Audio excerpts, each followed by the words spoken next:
अति जलद व अचूक बातम्यांसाठी पाहत रहा महामीडिया 24 सदैव तत्पर।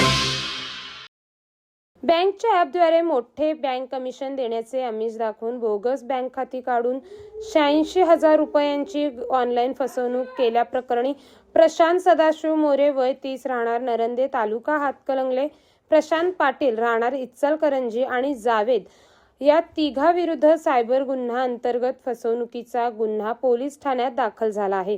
या फसवणूक प्रकरणाची तक्रार कामरुजा मकानदार यांनी पोलीस ठाण्यात दिली आहे। याबाबत पोलिसांकडून मिळालेल्या अधिक माहिती अशी की संशयित आरोपी प्रशांत मोरे, प्रताप पाटील आणि जावेद हे तिघे साखळी करून गरजू व्यक्तींचा शोध घेऊन त्यांना बँक व्यवहाराचे मोठे कमिशन देण्याचे आमिष दाखवून राष्ट्रीयकृत आणि खाजगी अशा दोन्ही क्षेत्रातील बँकांमध्ये गरजू लाभार्थ्यांचा कागदपत्रांचे दस्तऐवज देऊन बोगस बँक खाती उघडून कमिशनचे आमिष दाखवून लाभार्थ्यांना जाळ्यात ओढून बोगस बँक खात्यांच्या आधारे हजारो रुपयांची फसवणूक करत असल्याचे उघड झाले आहे।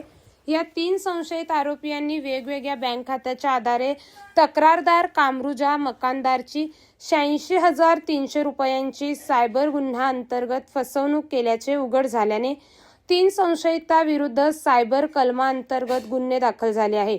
या गुन्ह्याचा तपास पोलीस उपनिरीक्षक शैलजा पाटील करत आहेत। तर मग चला सबस्क्राइब करायला विसरू नका महामीडिया 24 न्यूज चॅनलला। महामीडिया 24 सदैव तत्पर।